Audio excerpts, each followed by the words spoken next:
AP రాజధానికి కేంద్ర ప్రభుత్వం భారీ వరం ప్రకటించింది. అమరావతిలో 1299 కోట్లతో కేంద్ర ప్రభుత్వ కార్యాలయ సముదాయం, 1235 కోట్లతో కేంద్ర ప్రభుత్వ ఉద్యోగుల గృహ సముదాయం నిర్మించడానికి పచ్చ జెండా ఊపింది. మొత్తం 2534 కోట్ల విలువైన ఈ ప్రాజెక్టులకు ప్రధాని మోదీ ఆధ్వర్యంలో జరిగిన కేంద్ర మంత్రివర్గ సమావేశంలో ఆమోద ముద్ర వేసింది.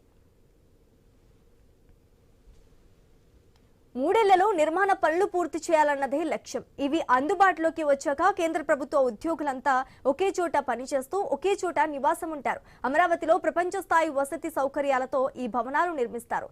కార్యాలయాన్ని ఒకే చోట ఉండటంతో రాష్ట్రంలో కేంద్ర ప్రభుత్వం అందించే సేవల్లో వేగం, సామర్థ్యం పెరుగుతాయి. ఒకే చోట 8,000 మంది ఉద్యోగులు పనిచేసేంత విశాలంగా ఈ కార్యాలయ సముదాయాన్ని నిర్మిస్తారు.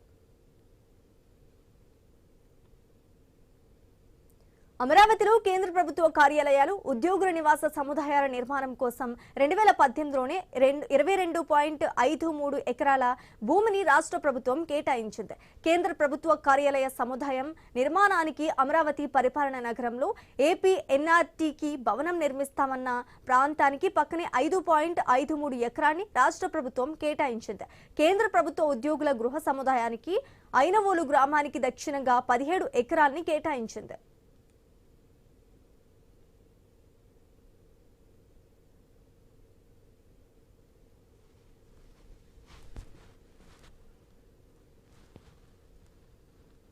ఏపీ రాజధానికి కేంద్ర ప్రభుత్వం భారీ వరం ప్రకటించింది. అమరావతిలో 1299 కోట్లతో కేంద్ర ప్రభుత్వ కార్యాలయాల సముదాయం, 1235 కోట్లతో కేంద్ర ప్రభుత్వ ఉద్యోగుల గృహ సముదాయం నిర్మించడానికి పచ్చజెండా ఊపింది. మొత్తం 2534 కోట్ల విలువైన ఈ ప్రాజెక్టులకు ప్రధాని మోదీ ఆధ్వర్యంలో జరిగిన కేంద్ర వర్గ సమావేశం ఆమోద ముద్ర వేసింది. ఇక ఇదే అంశానికి సంబంధించి మరింత సమాచారం మా ప్రతినిధి గణేష్ అందిస్తారు. Ganesh, good morning Sreeja. ఆంధ్రప్రదేశ్ రాజధాని అమరావతి అభివృద్ధిలో మరో చారిత్రక మైలుగా దీన్ని మనం చెప్పుకోవచ్చు. రాజధాని స్థాపన నుండి కేంద్రం నుంచి సరైనటువంటి ఆశించిన మద్దతు లభించట్లేదన్న విమర్శలకు తెరదించుతూ ప్రధాని మోడీ ఆధ్వర్యంలో జరిగినటువంటి కేంద్ర కేబినెట్ లో 2,534 కోట్ల రూపాయలు భారీ నిధులతో కూడినటువంటి ప్రాజెక్టులకు కేంద్రం ఆమోద ముద్ర వేయడంతో అమరావతి అభివృద్ధికి సంబంధించి ప్రస్తుతం దీని మీద రాష్ట్ర ప్రభుత్వం హర్షం వ్యక్తం చేస్తుంది. ఇది కేవలం భవన నిర్మాణం మాత్రమే కాదు, అమరావతిని ఏపీ ఏకైక రాజధానిగా కేంద్ర ప్రభుత్వం అధికారికంగా క్రియాశీలకంగా గుర్తిస్తూ అభివృద్ధిలో భాగస్వామి అవుతుంది అనడానికి బలమైనటువంటి సంకేతంగా మనం దీన్ని చూడొచ్చు. ఈ నిధులతో అమరావతిలో 2 ప్రతిష్టాత్మక సముదాయాలు రూపొందించుకోబోతున్నాయి.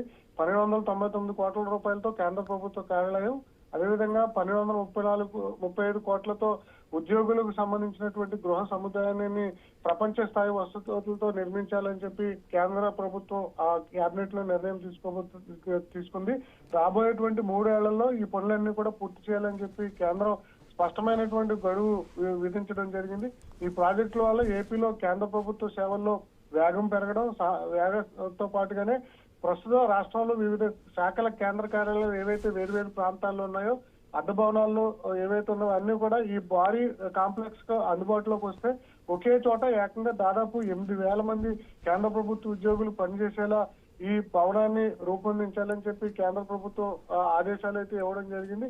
అంటే సిబ్బంది అంతా కూడా ఒకే గొడుగు కిందకు వస్తే రాష్ట్రానికి సంబంధించినటువంటి కేంద్ర నిధులన్నీ కూడా అనుమతుల విషయంలో ఎలాంటి జాప్యం లేకుండా సులభతరం అవుతుంది. నిజానికి ఈ ప్రాజెక్టు 2018లోనే పడింది. అయితే అప్పుడు ఉన్నటువంటి ప్రభుత్వాలు మారడం, రాజధానికి సంబంధించి మార్పులు చేయాలన్న ఆలోచన గత ప్రభుత్వం చేయడం ఇవన్నీ చేయడంతో జాప్యం జరిగింది. కానీ ఇప్పుడు కేంద్ర ప్రభుత్వం ఏదైతే నిర్ణయం తీసుకుందో దానికి అనుగుణంగా రానున్నటువంటి 3 ఏళ్లలో ఈ ప్రాజెక్టులన్నీ కూడా పూర్తి అయ్యే విధంగా కేంద్ర ప్రభుత్వం నిధులైతే మంజూరు చేయడానికి సిద్ధమవుతుంది.